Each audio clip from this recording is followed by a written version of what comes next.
No, we have the gameplay up right now. That's right. So this is Scott Ryder. This is Scott Ryder, of course, and just to sort of set this up a little bit, so we're about an hour and a half into the game at this point. You've already arrived. A lot of people probably already seen the intro. We did the video a little while ago, the first 15, and you've actually landed on the first planet that was supposed to be your home, and things didn't go so well. But since then, you've also arrived with the Nexus. You've met up with them, and they're sort of like our citadel. They're sort of, this is where all the arcs are supposed to meet up. And it's this beautiful, shining space station, except, well, you'll see when you play the game, maybe things didn't go quite the way they expected there either. Nice.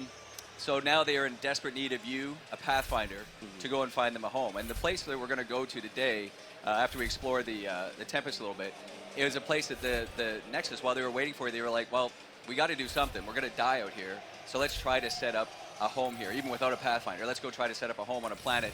Looks dangerous. And we're going to find out what happened on that planet today. So nice. Yeah.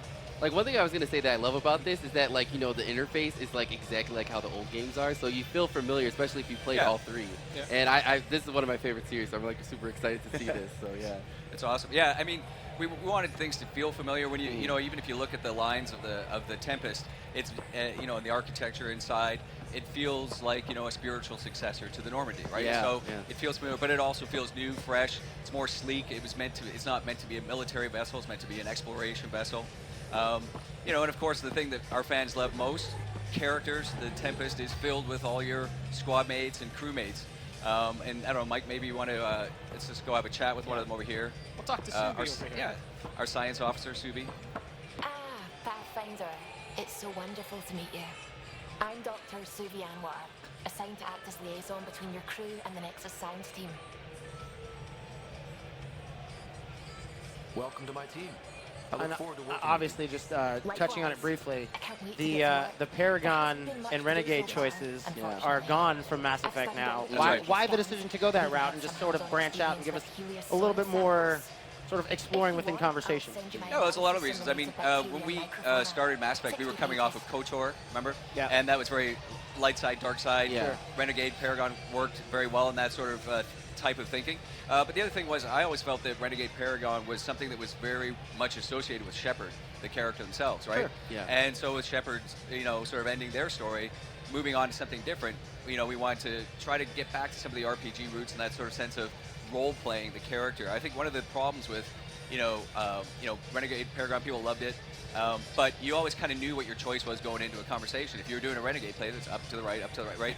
So a couple of things we introduced were tones that, you know, allowed you could have sort of professional, casual tones, or emotional and sort of more intelligent thinking tones.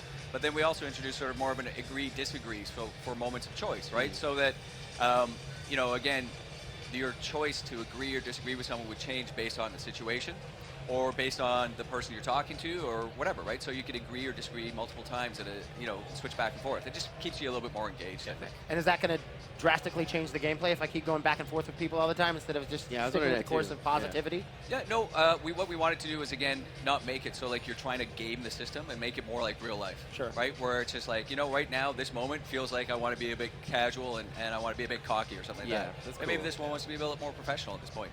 We do kind of track some of that stuff, but it's not so much to make it, to gamify it. It's just more so that you can see what your character's like. Okay. Awesome. Yep. So here we see a professional and casual choice here. Yep. So I'll take the casual choice. That's a lot of pages about dirt.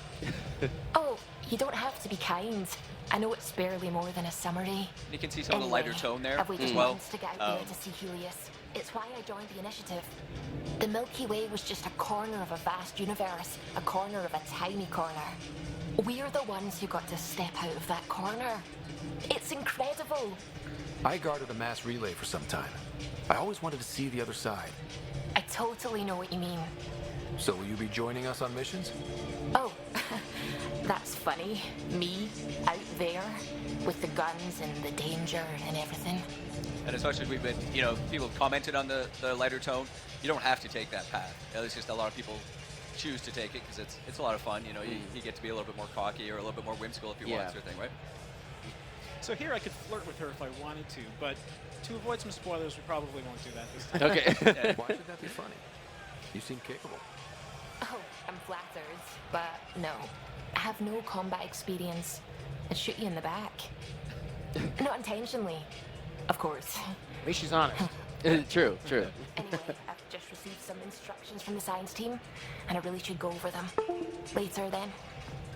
So what do you think is going to give Ryder that edge that Shepard had, you know, when people were sort of grasped onto that character and they wanted to continue his story? Yep. What is it going to be about Ryder that people are going to be like, yeah, I like the humanity within that character? You know, I think the primary thing was, and this was a big thing that we did to sort of set up the difference between Ryder and Shepard, is that, you know, Shepard started, they were a hero already, right? And so the trilogy was like going from a hero to a legend, almost, right? This really is Ryder, Scott and Sarah's first big adventure.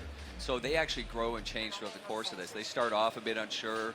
You know, they're not natural born leaders. They have to earn that, right? So they actually get to see that progression as you go through it. And I think the nice thing about that is it aligns more with the player, because the player is new to the game. They're trying to figure everything out, and they also get better at everything as they go along. So I think just having that sort of tighter synergy, I think, is really going to help people sort of grab onto them a little bit more. But I think also the fact that, you know, you can be a little bit lighter with them at times, you know, for the people who want that. There's a bit more breadth of character in the Riders than there was in Shepard. Awesome. Yeah. So, like, when you go to, like, the different areas, like, say there was, like, a planet that you possibly went to before, like, will you see, like, possibly things in the future, like, from Shepard's world, kind of, with this game? Sorry, I didn't catch what you meant by that. Oh, like, when you go to a different world, like, say if you went in the original Mass Effects, like, will you see, like, the path with Shepard, like, in this game? Oh, I see what you're saying. Yeah. Well, we do have some acknowledgments of Shepard and stuff like that throughout the game. Cool. You have to kind of dig around and find them. We like to leave those in there for Awesome. people to sort of explore and find. Awesome. You'll actually notice. Well, we kind of skipped over it today, but one of the first things, if you go into the character customizer, one of the first options is was your Shepard male or female? Because of course we need to know if we're going to reference them, were they male or female? So nice. I mean, that was a little hint that you know that will be in there. I think one of the biggest additions, obviously, for us was, you know, we've got this beautiful representation of the galaxy map, but space itself is really space. It is a level that we've created for here. So every time you go to a place, we actually see the transition from one planet to another planet, or to an asteroid, or to another system.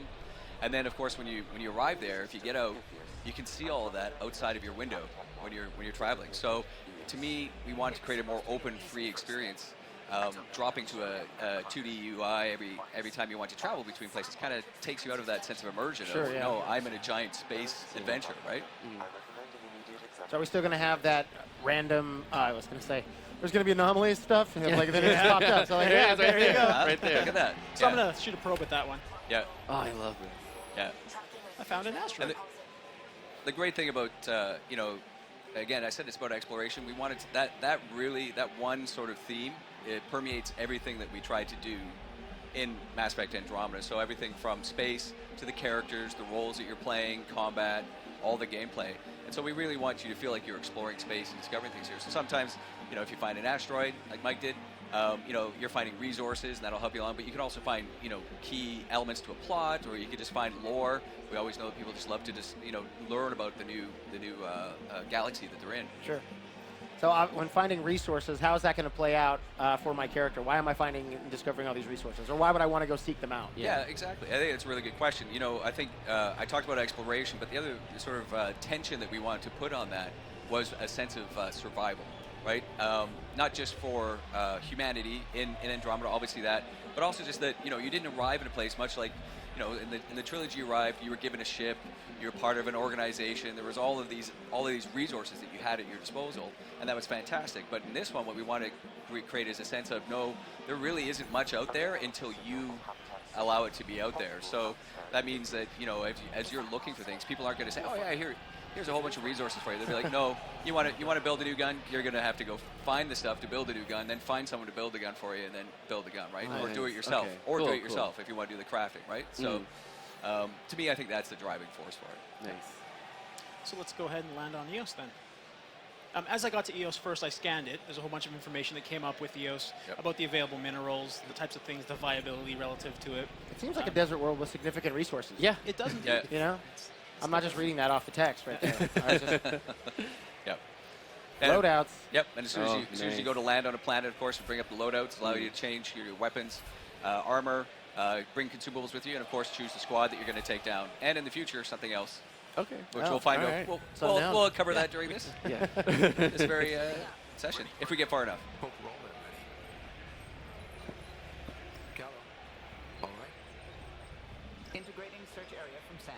So I see some familiar races. Yeah. Yes, Solarian, our pilot. Are you guys going to be maybe, I mean, I don't know if it's a spoiler, are you guys going to be introducing any new races, or are we going to see some races that are familiar from the Mass Effect trilogy previously? You mean today? But it's very Or just like in general? Yeah, You going to see some new things? Yeah, we're definitely going to see some new things. We've already shown the Ket.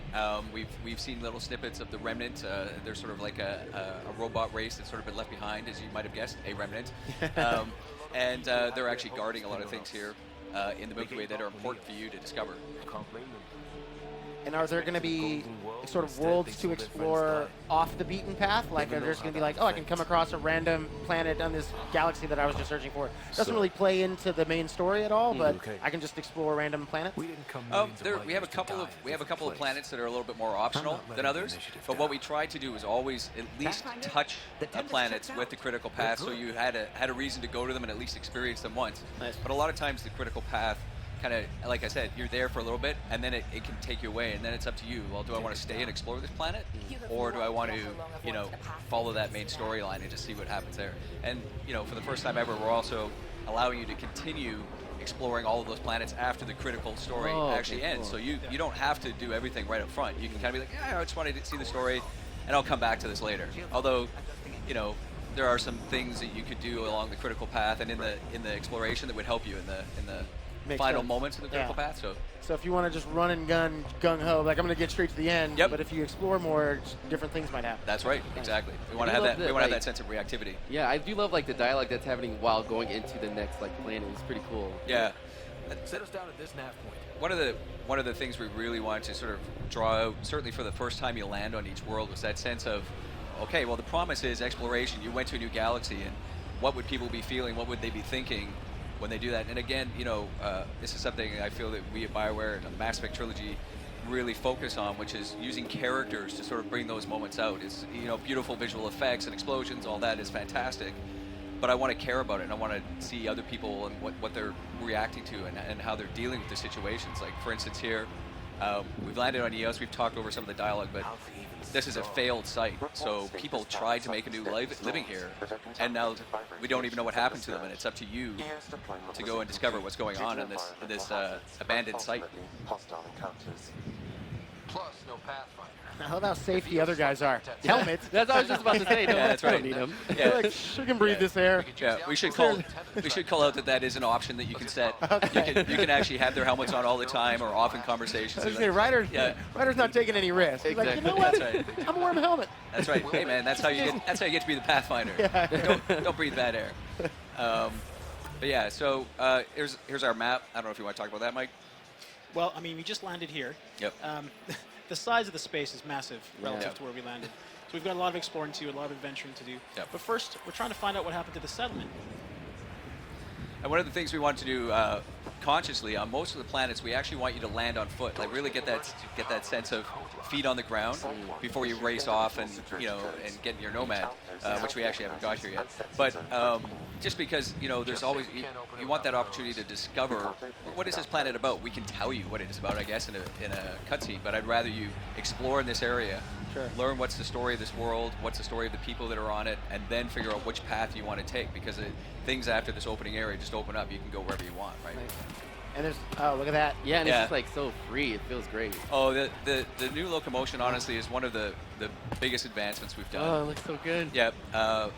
We have the boost, we have the jump, we have you can combine them together, and then you have the hover, which I love. You can hover while you're actually tight aiming, and as you get more skill with it, it's a lot of fun to play with those techniques, and it just allows you to get wherever you want, right? Like, I mean, it wasn't that long ago that in the trilogy you'd be able to walk up those stairs, but everything else was pretty much off limits to you, because there was no jump and no movement. But you can climb up on the roof if you want, leap over things. Basically, The just go power of wherever the you want. Pathfinder. Yeah. The power of the What's Pathfinder. up, Exploring Shepard? stuff. You couldn't jump, That's right. bro. Yeah. Step up your game. That's right. It Commander. would be much of a Pathfinder if you had to just always follow one path, right? Yeah. This is a great little. It just flashed very quickly there, but I'll talk about is the search mechanic that we have. Again, in the sort of this sort of theme of exploration, we don't always want to point you directly to something. We'll actually point you in the general direction, and then all of a sudden you get this little search indicator that kind of tells you as you're getting closer, kind of a hot-cold mechanic as you get near it. Several of the plots use that just to encourage exploration again, encourage you to actually look around in the world and not just follow a specific dot on the UI. That's always cool. We suffered our first death today. Storm came out of nowhere. And so, yeah, go ahead. Well, I was just going to say, one of the things, even in this opening area, which is desolate and people are missing and they obviously something terrible has happened here, we filled it with lore, right? And I think that's one of the things, really done a lot of world building this so that you really get a sense of what happened to these people when you're in here. There's a great little thing that happens later on, I don't know if we'll see it today, but where you can actually sort of use your scanner to sort of scan the past and sort of bring up recordings of what people were doing when they were still living here, and you can kind of learn about their plight as they were here, and then where some of the people ended up, and yeah, there's the scanner. It's a good example of it. So you'll notice right there at the bottom, you got 10 points. There's 3 different points that you can get when you scan something. So scanning actually is tied into our research and development. So basically, in order to craft something, what you want to do is have a blueprint, and those blueprints you can get from finishing a quest. You might just find it as loot. You could buy it at a store. But the other way you can do it is you can actually make those blueprints yourself. But in order to do that, you need research points. So as you go through and you scan things, you actually get research points that you can use to create blueprints. That is cool. And the reason there were 3 at the bottom is because there were 3 different tech tiers. There's the old Milky Way tech tier, so a lot of the guns and weapons that you're familiar with. Nice. Then there's the Helios cluster ones. But then there's a 3rd one, which we haven't quite got to yet, but it's the Remnant. And so you get to, and each of those has different perks and benefits as you follow those different paths if you want to examine them. And a lot of the, sort of best sort of crafting items that you want, you actually have to use this mechanic to do. Although you can still find those items in the world, or buy them if you want. But if you really want to have clear access to them, then you're gonna want to craft them. Oh, you went bye-bye. Did you guys see what that was? Show them again. Zoom in on that. Blastos. Oh, Blastos. Yeah? Come on. A little nod to the. It's nice to know that Blastos can make it all the way to Andromeda, right? They're like Twinkies. That's right. It's like the never-ending treat. That's right. It'll be around forever. Well, what I was going to ask was, you mentioned like the lore within the world. Like with the previous Mass Effect games, we had the lore to play off of with 2 and 3, playing off the first one, recreating an entire new galaxy's worth of information. Like how much work goes into something like that? I mean, it's been a while since we've seen a Mass Effect game. Yeah, 5 years. 5 years worth of work. That's how long. Yeah. But I mean, like, what is that like for you guys getting to, create an entire lore behind a game that could potentially, hopefully, see sequels in the future? Yeah, I mean, honestly, that was one of the key things in going to Andromeda, I think, was, part of the magic of the first Mass Effect was there was no Mass Effect. We were inventing it as we went. And I think a lot of the magic came from us being able to look forward and just imagine what would be possible. And obviously part of that was we were gonna commit to a trilogy. So as we did 2 and 3, we were a bit more on the rails. We were still a lot of imagining and reacting to the fans and things like that in 2 and 3. But this was our opportunity to really start over. So, first things first, we carried over as much of the lore as we could that made sense into Andromeda. But then we just started building on top of that. And I think that freedom for the developers and for the writers and the world builders is part of what will make Andromeda feel very fresh and new, right? That means look at this place. It's a wasteland. The radiation in Eos's atmosphere makes it difficult to cultivate life. Like even looking like in the horizon, you just see how big this world is. It's so yeah. We'll get you to a vantage point later where you can see it even better. Nice. They're actually talking about one of the new important mechanics. They're talking about radiation. So a lot of the worlds that you go to will have hazards on them. Now some of them, like this planet, has a global hazard, and there's sort of a perimeter around this area that's set up to keep it safe. We don't want to, make it too difficult for the player right off the bat. But as you explore out on this planet, it's radiation. And what happens is you have a life support, and whether you're in the Nomad or you're out on your own, that life support will slowly go down. So you need to find safe zones in order to recharge your life support. Even if you're in the Nomad? Even if you're in the Nomad. It goes down slower if you're in the Nomad. It provides an extra layer. But if the Nomad's life support runs out, it blows up and you die, and that's terrible. So you don't want that to ever happen. But we also have localized hazards. So a lot of times you'll be going through and maybe there's just like a pool of acid or something like that, and that'll take your life support down like almost immediately. So just another sort of sense of survival out there, and just try to keep you aware that the world isn't necessarily a friendly place, or these worlds aren't. Yeah. I mean, introducing something like the jump pack, it's like that adds a level of verticality that wasn't really in previous Mass Effect games before. How does that change up the way you have to approach combat? Oh, combat, level design, everything. Like it really changed all of those things. Even just the metrics for everything, right? Because all of a sudden, you know, if you don't want a player to be able to get somewhere, well, that's a lot different than, than in the past, I can right? hit this rock if I jump here and jump over here and jetpack over there. I can make it. And honestly, I can't wait. I mean, we do as much testing as we can, but the players are going to get to places we didn't even know were possible, I'm sure, with this stuff, which is awesome. That's fun. We'll wait and see what happens with that. But, yeah, I think, you know, when you look at all of the locomotion that we have, the boosts and the jumps, it makes combat feel much more fluid and dynamic than we've ever had before. And, of course, we've also got the procedural cover system. So pretty much anything that's out there you can take cover behind, and it's not modal, so you just slide into it and slide out of it.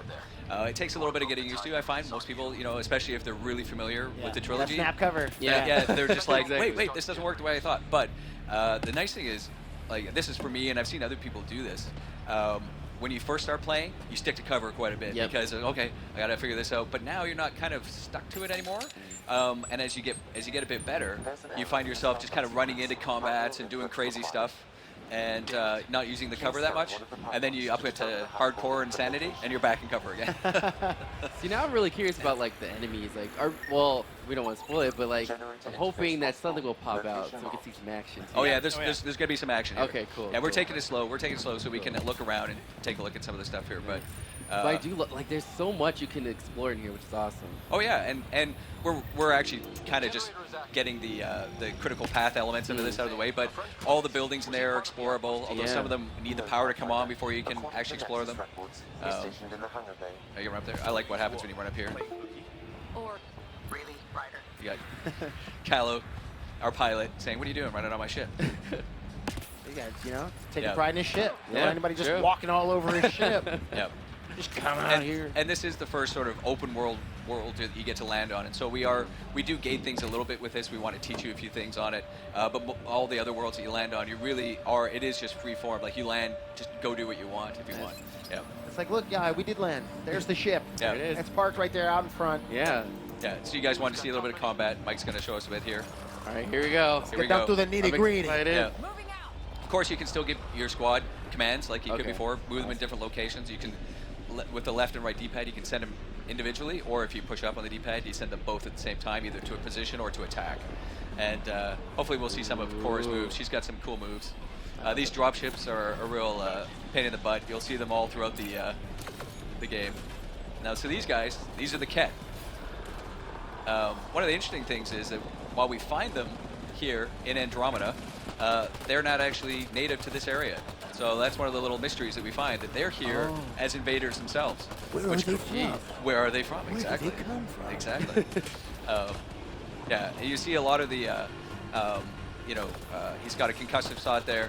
You see a lot more physics reactivity on the characters, and that just ties in well. When we move a little bit further in to the game, you've got 3 powers at once. You're using a lot of biotics. Guys are flying in every which direction. Oh man. Oh yeah. And you can see he's nailing with the headshots there. Liam's down. So this is similar to our multiplayer before. So What are you doing, bro? Come on. I know. It's their first battle. He's like, I wasn't expecting it. Yeah. Ryder, help. Yeah. Again, that's why you're the Pathfinder. Yeah. Right? Yeah. You gotta. That's why maybe if he was wearing his helmet, True. Would've been a little Exactly. safe. Exactly. Should have thought of that. think about these things when That's you're going right. into battle. Like, maybe I should throw this on as just a little extra protector. Yeah. Maybe just like a helmet. So yeah, basically what we've learned so far, as far from a story perspective, is that this guy had shut down the power. This guy we're about to meet here. Sure, use the power relay. Hell, take whatever you like. But he was turning off the power so he wouldn't draw the Ket, who are quite prolific on this planet. Hurrah! Shuttles aren't fun in these winds. You need wheels. I think they kept a little something in storage. Oh, did they? Mm-hmm. I'll take another look around the outpost. Just finding it won't be enough. Hope you're smarter than we were. We're heading to our shuttle. Keep this up. Maybe next time we'll find more than just salvage around here. Giving them hope. Suppose you've got anything Yeah. we can use? One Pathfinder at a time. That's right. Whoa. And so he's actually a store. So every once in a while, scattered throughout the world, you can find stores and talk to people, trade things. Nice. One of the interesting things we've done is that he was mentioning salvage. So obviously, you go to a new galaxy, credits don't mean that much, except for maybe the people that are on the Nexus and stuff like that. So really, what most of the funds that you find are by finding salvage, and then whenever you get to a store, you can actually just trade that salvage in. It's a bit more of an in fiction, like we wouldn't all be running around finding credits everywhere. So. Yeah, sure. Right. Yeah. These people just keep leaving all their money all over the place.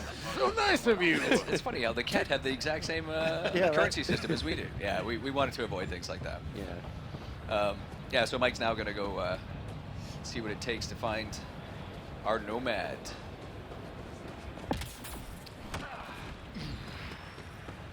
What was one of the other new things you saw there? That was actually some loot.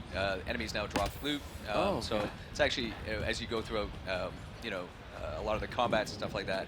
A lot of times it's actually important to find stuff as you're going. One of the things we've done with our loadout system is, if you find something you want to equip it, you equip it when you find it, right? So it's important that you pay attention when your loot comes up, so you know to equip it then. Yep. There is obviously there's going to be a way to equip it later on. Oh yeah. So you'd be like, you got this sweet weapon. Did you equip it? Nope, it's gone. Yeah, that's right. That's right.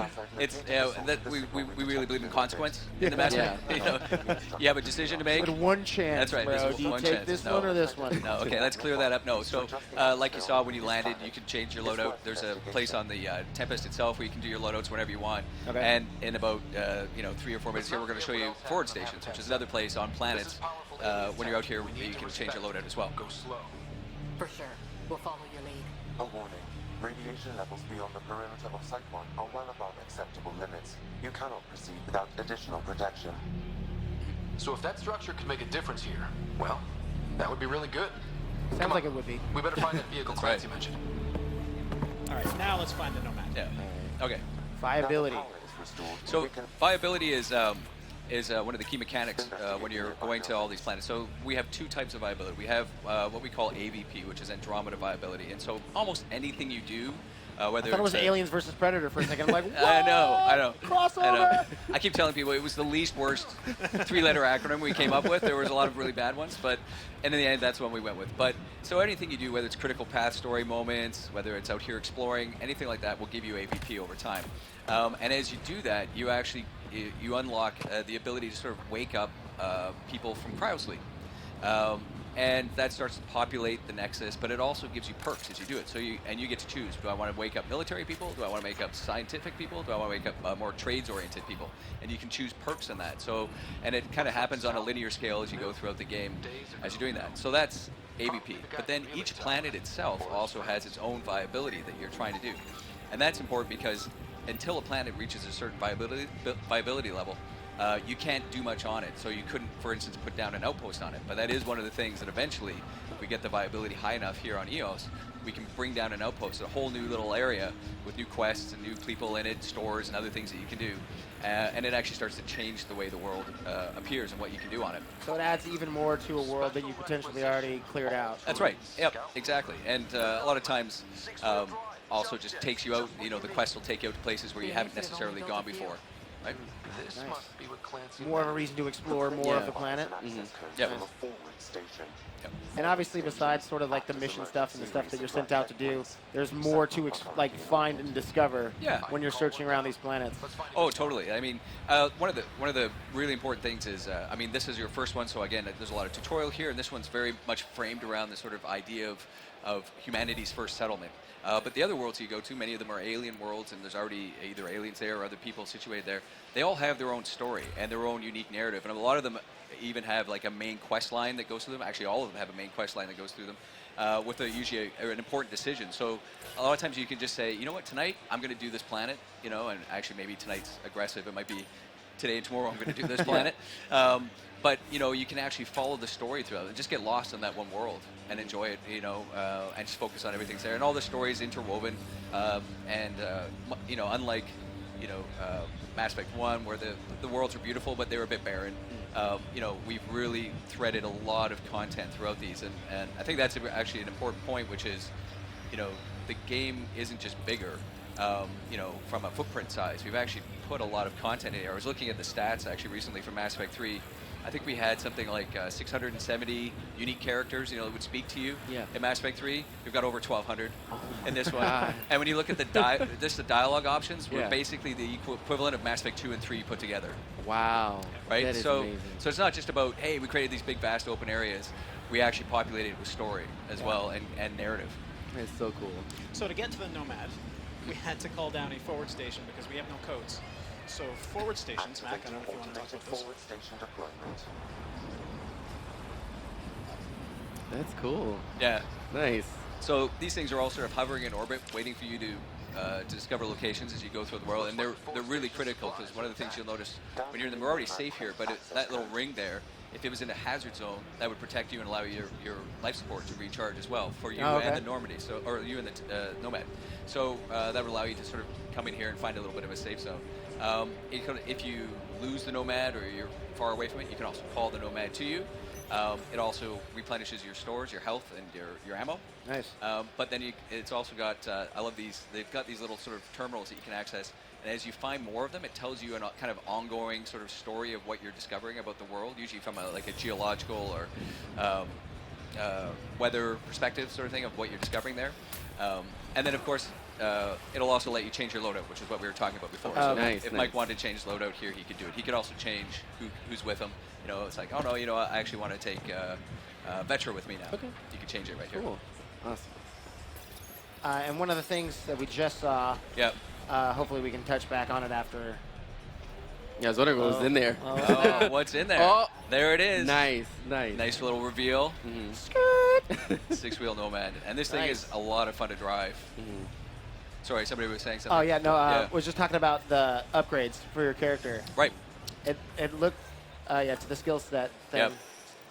So I think it's really important, and we've talked about this before, but this is probably one of the biggest changes to the way sort of you level up your characters. In the past, you would have chosen, I want to be a Vanguard right at the beginning. I see Yeah, I branches. see that. I see That's that.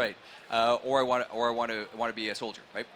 In this game, all of the powers are available to everybody at any time. So you just choose, and then what you do afterwards is after you've chosen which powers you want, we have what we call profiles, and the profiles roughly map to those different classes, but they're more about giving you perks based off of your choices as opposed to predefining which path you should take, right?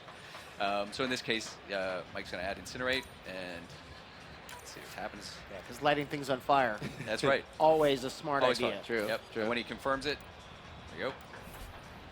So you can see he's still got the soldier. Most of his points right now are in combat, so the soldier profile is the one that's available to him. But if he were to put more points into tech skills, then we'd start to see other profiles become available. If you put them, if you want to go into the biotic skills, his Vanguard profile will come up. Can you just do that at any time, or do you have to do a certain thing before you can? No, as long as you have 3 skill points. So Oh. here's the Infiltrator, for example. If I Yep. did 3 in combat, 3 in soldier rather, and 3 in Yep. tech, Yep. Oh, it's got a little unlock thing at the. Yeah. Okay. Yeah. And what'll happen is it'll actually tell you when you have new skills unlocked, and then as you unlock skills, it'll tell you when you get new profiles unlocked as well. Nice. Yeah. So it's much more free form, and it's fun. Watching people play it. Some people are of the mind that they choose 3 powers and they just master those 3 powers, Yeah. and that's all they do. But there's other people who are just like, no, I'm all over the map. I want to try all these different things. Yeah. And you can do that if you want. We even the Explorer profile is kind of designed for those people. It's like if you just have a little bit in everything, you still get your perks. Yeah. Nice. Because I remember Yep. the first Mass Effect game there was a lot of choices you could make to and which you wanted to upgrade. And Yep. then by the third one, they kind of like, we're just going to narrow it down to sort of this. Yeah. And maybe you can open up something else. But Yep. this is just like, here's everything. yep, Yeah. there you go. That's right. Choose your path, Yeah. Pathfinder. That's right. Exactly. And there are certain skills that aren't available until you put certain amount of points into other things. So that not everything is there, but you can preview it and see what's there. Okay. So you can kind of get a sense of which path you might want to head down. Yeah. And maybe whoever else. So I think I found a crafting area I could do research Yeah. and development on. Crafting? Yeah. So we talked about that before. Take some salvage. Yeah. Is So- there an item limit? First thing? There is you have an item limit. You can see there, 9 out of 50. Oh, okay. See it at the top left there. So you start with that. Remember I mentioned the cryopod perks earlier. So waking people up, your ABP. One of the perks you can do there is to increase your item limit if Nice. you want to increase that. Things like salvage credits, some of the sort of materials, they don't take up room. Oh, do they stack on top of each other? So Yep, it's like, they stack on each okay. other, but they also don't take up room at all. Like nice. we just say they don't. But it's more things like things that you could buy and sell at a store, like your weapons, your armor, blueprints, things like that. So on the left side, this is what we were talking about before. If you want to go in there, Mike, this is the research side of things. So if you see at the top there's 3 different tech tiers. We're in the Andromeda one, then we went to the Helios one, and then there's a mysterious 3rd one, which isn't available yet because we're about to learn about that sooner. You can see that Mike's already scanned enough sort of Milky Way things that he has 50 points. There's probably not much you can do with 50 points at this point. But once you get enough of those, you can go in. Let's say you want to build one of those, clicks on it, and you'll see how many tiers there are of this. So if you want to pick one, there you go. Oh, wow. There's actually five tiers. So the weapons actually evolve over time. So does the gear. It evolves over time.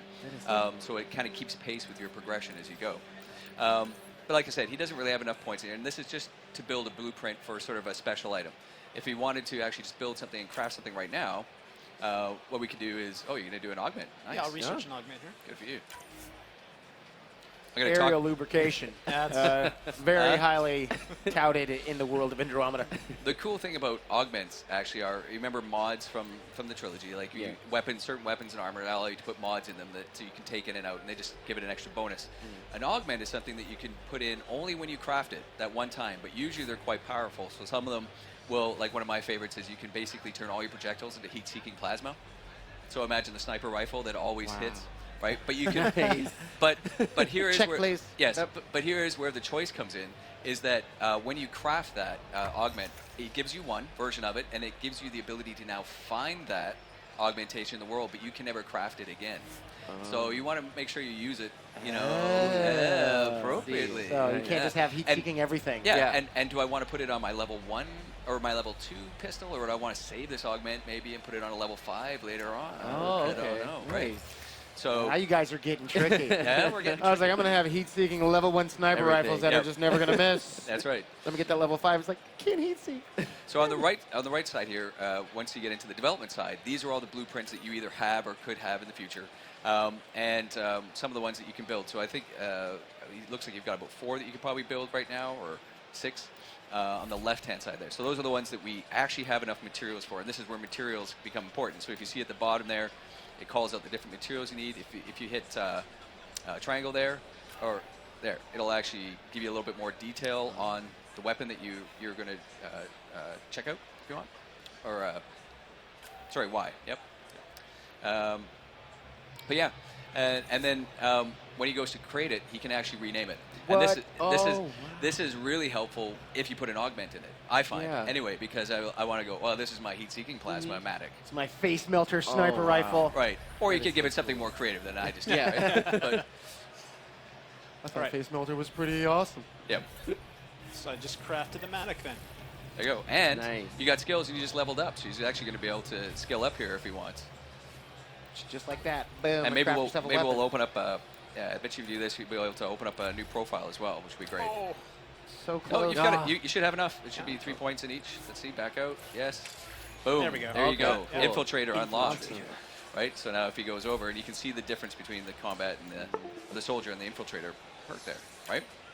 Weapon accuracy, weapon stability. Yes. Yeah. Now one of the other interesting things in here, it won't show off very well at the opening of the game here, but if you bring out if you go back into that, Mike, we can show them how you can set up favorites, right? So if you go in here, if you just hit the main menu there, you'll go into favorites. So what you can do is you can actually take your 3 current powers and your current profile that you've got and map them to a favorite, right? And you can do that up to 4 times throughout there. So right now that's his current one.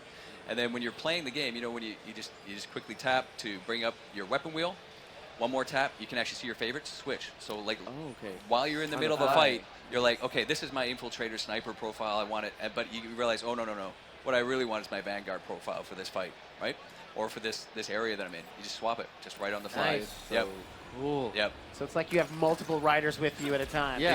Exactly. And so the fun thing is the narrative sort of conceit for all of this, like it's important to us that these things are internally consistent, is that you have Sam, you have this AI who is sort of connected to you and helping you sort of manage all of these different profiles.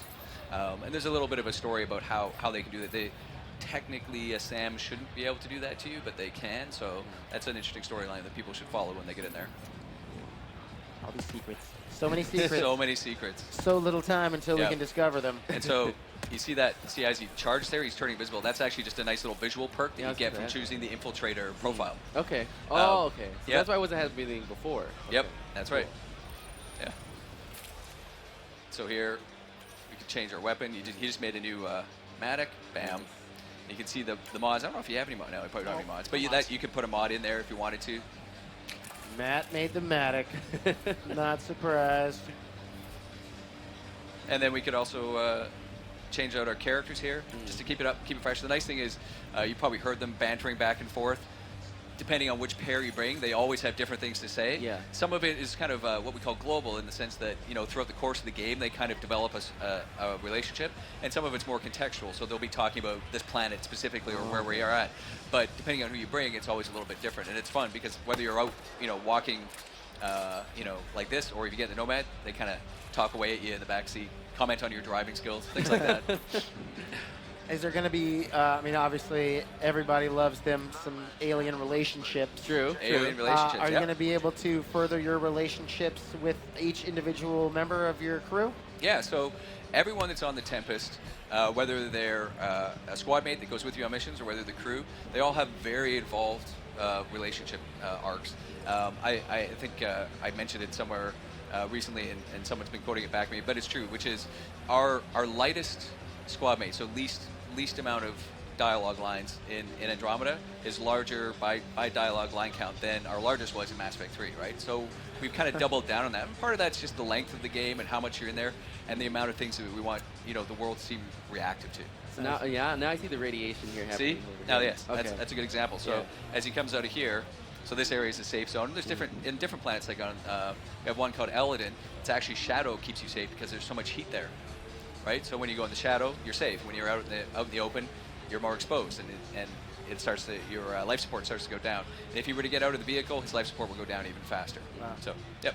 So, but it's not punishing. We're not unless there's a specific zone that we're trying to gate you in for a while. Yeah. Generally, it's not something that you have to constantly be checking on, but it is a little tension that you have to kind of be paying attention to, and also a nice reminder that these worlds are very hostile and dangerous. Yeah, true. And one of the things I don't really remember the previous Mass Effect games tampering with was sort of elemental effects, like weather effects. I mean, I know there were, but you mentioned like having to stay in the shadows because it's too hot. Are you guys going to be doing that a lot within the game? Like, you're going to be playing with different environments and different sort of elements? And Yeah, we try to really make, like, another example is Vold, which a few people have seen. It's blizzards and cold spots and things like that. So Vold is cold. Vold is cold. That's how you remember it. It's Nice. very easy. Okay. EOS doesn't rhyme with radiation, but we'll figure that one out. But yeah, I mean, we want each of the worlds to sort of feel like it has its own personality as well. That was one of the things I often asked early on when we were developing these is, what is the story of this world? I want to know what its story is. Like, even before we talk about who lives there and everything, like, what's the story of the world and why is it the way it is? Keep in mind that, narratively speaking, all the planets that we're going to travel to, including this one, were identified as these golden worlds from afar, like, from the Milky Way. Sure. And when they got here, they went, this isn't what we thought. So something has clearly gone on here, and it might have something to do with these giant, alien structures we've got here. But, it's more interesting to sort of get there and obviously find you have to do something to make these places livable as opposed to, oh, welcome to Hawaii, I guess your job is done. Yeah, true.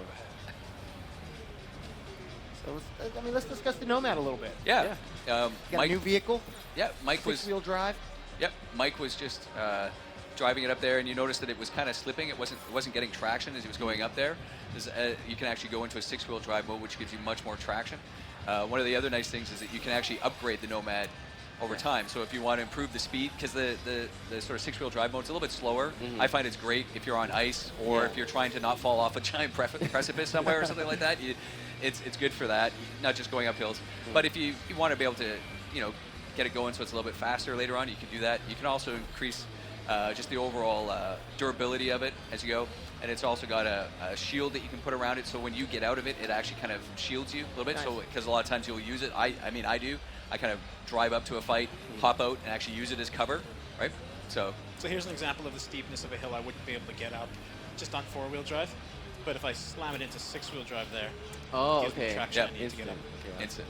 Yeah. It's like a space Hummer. Yeah, exactly. And we even have a fun one, which I like. It's called like an agility mode that you add in later.